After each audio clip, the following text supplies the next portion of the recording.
ত্রয়োদশ জাতীয় সংসদের সাধারণ নির্বাচনে নির্বাচিত মাননীয় সদস্যবৃন্দ, আসসালামু আলাইকুম। আপনাদেরকে আন্তরিক অভিনন্দন। এখন আপনাদেরকে শপথ বাক্য পাঠ করানো হবে। আপনাদেরকে অনুগ্রহ করে দাঁড়িয়ে শপথ পাঠ করার জন্য অনুরোধ করছি।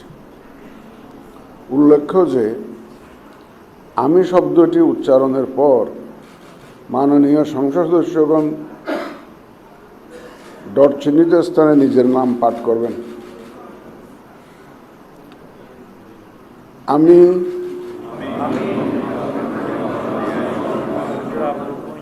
সংসদ সদস্য নির্বাচিত হইয়া সশ্রদ্ধ চিত্তে শপথ বা দৃঢ়ভাবে ঘোষণা করিতেছি যে আমি যে কর্তব্যভার গ্রহণ করিতে যাইতেছি তাহা আইন অনুযায়ী ও বিশ্বস্ততার সহিত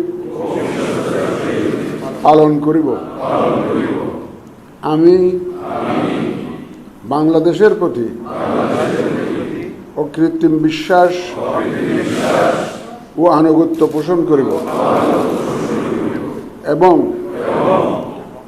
সংসদ সদস্যরূপে আমার কর্তব্য পালনকে ব্যক্তিগত স্বার্থের দ্বারা প্রভাবিত হইতে দিব না। ধন্যবাদ।